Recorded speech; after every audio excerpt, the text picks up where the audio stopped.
The Patriots have been waiting a long time for this one, to see those Colts again. TGIF, everybody. Thanks for starting your weekend with us alongside Skip Bayless. I'm Molly Karam here in studio. Stephen A. joining us from Miami. Gentlemen, good morning. Good morning. How y'all doing? How's our man Dwayne Wade doing down there in Miami? That's what I want to know.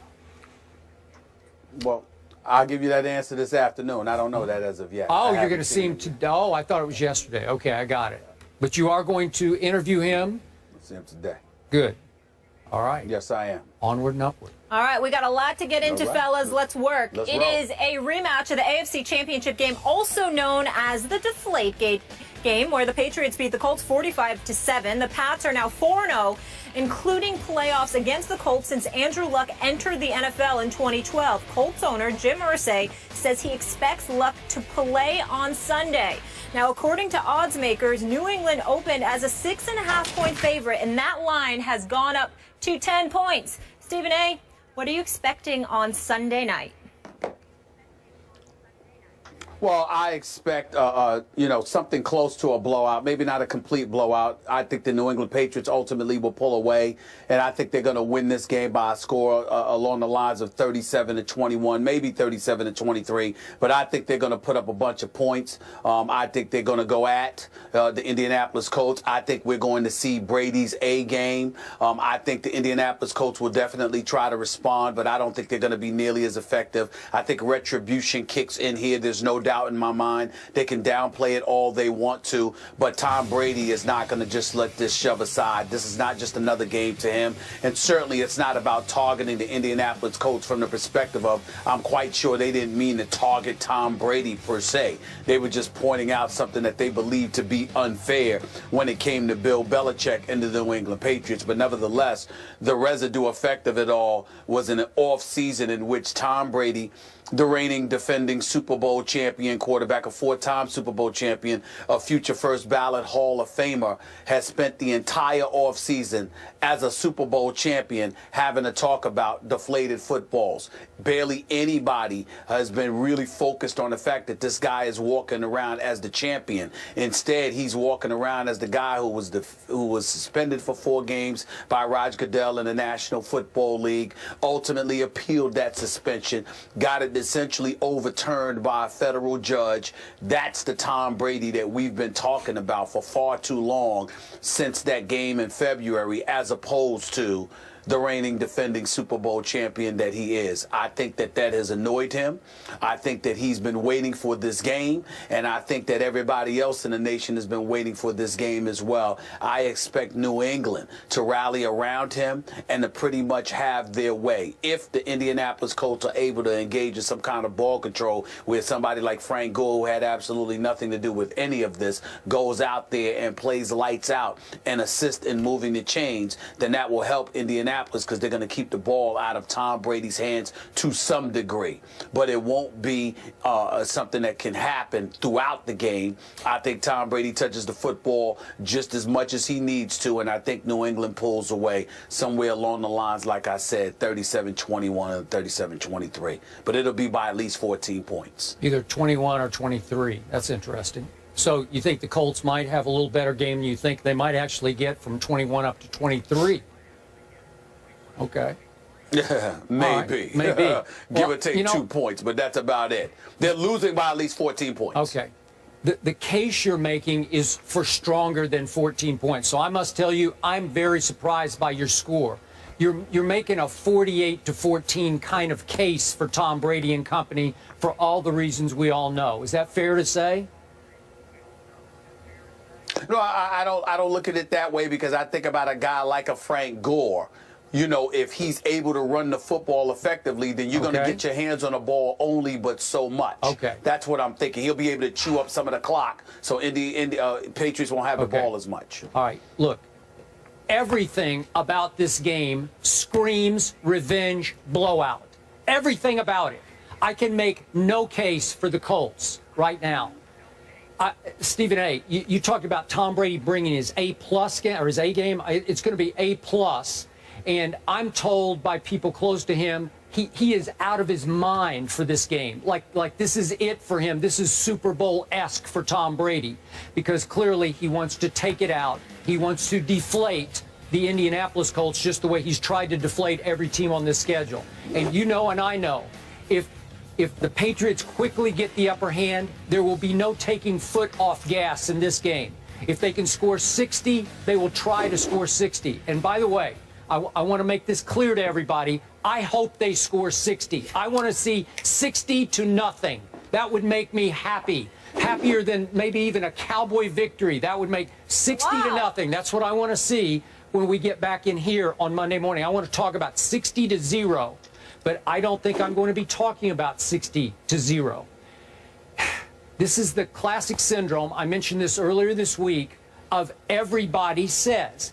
I have heard nobody make any case for the home team. This isn't in Foxborough now. This is the home team that, I remind you, just 1 year ago on Sunday night, or approximately 1 year ago, was a 3.5-point favorite over the same New England Patriots. 3.5-point favorite, and all of a sudden it's, what are we up to now, 10? 10. Okay, now they're 10-point underdogs. So we've had a 13.5-point swing, and yet the Colts went for the throat in the offseason. They broke their golden rule, and they went for older players. They signed an Andre Johnson, and you mentioned a Frank Gore, who, by the way, at Houston the other night started to sort of get it. They started to fit in, feel like they're in rhythm of the offense, and they both had big contributions in the victory over the Texans, albeit with Matt Hasselbeck at quarterback instead of Andrew Luck. But, Stephen A., what a great spot this is for Andrew Luckless, who's been absolutely luckless against Tom Brady. He's lost 4 games to Tom Brady by an average score of 48-17. Are you kidding me? The Andrew Luck, first ballot Hall of Famer, has lost 4 times by an average score, blowout score of 48-17. So all of a sudden, he's got a bum shoulder. They say it's not as bad as we thought. It's not, in need of surgery. I don't even know if he's going to play or not, but if he does, this will be the first game he'll play in his pro career with little to no expectation. Every game, obviously, Andrew Luck has been expected to do a whole lot because he was the first pick in the draft. We get all that. But all of a sudden, nobody will expect anything of an Andrew Luck coming off an injury, missing a couple of games. And I would expect him to do pretty well. I'm with you. I would expect them to be handing off a lot to a Frank Gore who could control the clock a little bit. Would I be shocked if Frank Gore, they've gone 39 straight games, have the Colts without a 100-yard rusher. Would I be shocked if Frank Gore broke that streak? No, I wouldn't be shocked at all. Andrew Luck, he's a talented kid. T.Y. Hilton's a little nicked up. He's been limited in practice, but could Kobe Fleener suddenly get back involved against a New England defense that I consider pretty good but not great? Sure he could. And the Indianapolis Colts, after a while, they're human. They got pride. They've been humiliated. They've been stepped on. They've been obliterated by this team 4 straight times. And it's not just Tom Brady. Do you realize that the New England Patriots in the last 3 games against Indy have rushed for an average of 219 yards a game? Are you kidding me? So there's humiliation. There's pride at stake here because LeGarrette Blount, I'm going back 3 games, had 166 and 4 touchdowns. Then I'm going back to the game in Indy last year. Remember, Jonas Gray came out of nowhere, and he's gone back to nowhere. He had 201 yards rushing. Yeah, 201 and 4 touchdowns. And then LeGarrette Blount in the AFC title game had 148 yards. This is embarrassing. This is humiliating. And I'm just thinking that on pure pride alone, this is a pro football team. It will rise up and play well and hang in this game. Again, I love the Patriots, but we haven't even talked about it all week on this show because nobody really cares outside of Patriot Nation. Tom Brady lost his left tackle at Dallas. Nate Solder. Nate Solder is gone, tore his biceps tendon. And that's trust me, I've had it, and it's a long rehab injury. And God bless him. But all of a sudden, there's no way he's coming back for the rest of this year. So Marcus Cannon is their kind of do-it-all sub-lineman who's under a pretty good contract, actually, and he did a nice job in the second half at Dallas. But really, he's your left tackle going into a kind of a grudge match game against a team that has become your playoff rival, even though they haven't stood up to their end of the battle. But my point is, that's a big loss for the Patriots. So I could see them having a little bit of a hard time in this game. You've got 37-21. I'm going to go 10 points fewer. I'm going to go down to 27-21 Patriots. Not picking the Colts. I'm just saying, if I'm a bet man, used to be, not anymore, I would take 10 points, because the golden rule in any NFL game when you're betting is, you give me double digits, especially for a home team, I'm going to take that. I don't care what 2000 style mission Tom Brady's on. It's just too many points to give a visiting team in a National Football League game between two, I'm not saying the Colts are bad. They're pretty good. They've won 3 in a row. So I'm sorry, I don't see 10-point spread. Your thoughts? Well, I just see it. I see it because we've mentioned the past, like you said, how the Patriots have dominated them. Well, what's the biggest reason why? You're looking at the players. I'm looking at the execution. I'm looking at the difference between Bill Belichick and Chuck Pagano. Mm-hmm. We both like Chuck Pagano. We're incredibly fond of him. Yep. But let's face reality. He's got a lot to prove. Listen, the last 3 years, they went from a wild card game to a divisional playoff game to an AFC championship game. And yet, when they started out 0-2, he was on a hot seat. Yep. Now, what kind of sense does that make? Yep. You know why it makes sense, Skip Bayless? Because there are a lot of people who believe the Colts win in spite of him, not because of him. We don't know that to be true, and I'm certainly not here to try to cast any aspersions. I'm just going on what the aficionados say watching the Indianapolis Colts. So when I take that into consideration, although the New England Patriots lost their left tackle, and they're the visiting team, I'm still thinking that it's Coach Bill Belichick against Chuck Pagano. I'm still thinking that it's a highly motivated Tom Brady. I'm still thinking about his teammates who surround him. This is a guy that sat up there and ran for a touchdown in training camp, and people were cheering him on, for crying out loud, including his own teammates, because of how hyped everybody was. Well, if you were hyped for those minimal moments, those insignificant moments as far as I'm concerned, how in God's name are you going to feel come Sunday night when you got to go up against a team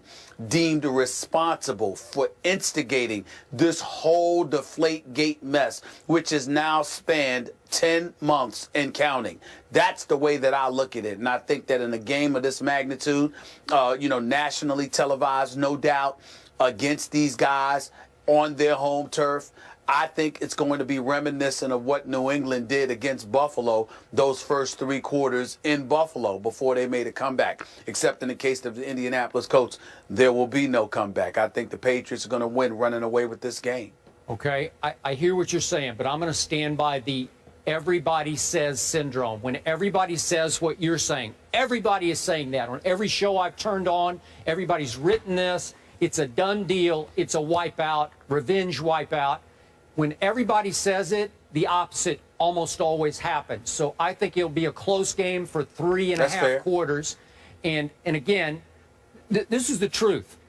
I'm hoping Andrew Luck plays, because I think, obviously rooting for the Patriots, I would be a little more fearful of Matt Hasselbeck right now in a game of this magnitude, because I think Matt Hasselbeck ridiculous. No, he would game manage this one. He would scare me, because he would go dinks and dunks, lots of handoffs, lots of ball control. He would probably keep them. Look, Andrew Luckless against the Patriots, 6 touchdowns to 10 interceptions. He just makes a lot of mistakes. Maybe this game, with no pressure, no expectation, maybe he'll play big time. But to me, I would fear Hasselbeck right now, because he's won 2 straight games, over an Andrew Luck, who's, by the way, of qualifying quarterbacks, in my favorite stat, QBR, he's dead last right now. That's how bad his year has been to date. Well, I got you. Okay, we'll find out. Yes, all eyes will certainly be on Tom Brady. As you mentioned, Nate Solder will not be there, the left tackle. Dion Lewis was limited in practice with an abdominal injury. He's been a bright spot so far in that Pats offense. And he was on the Colts for about a week last year before they picked him up. So he's sort of going back to his old team. So speaking of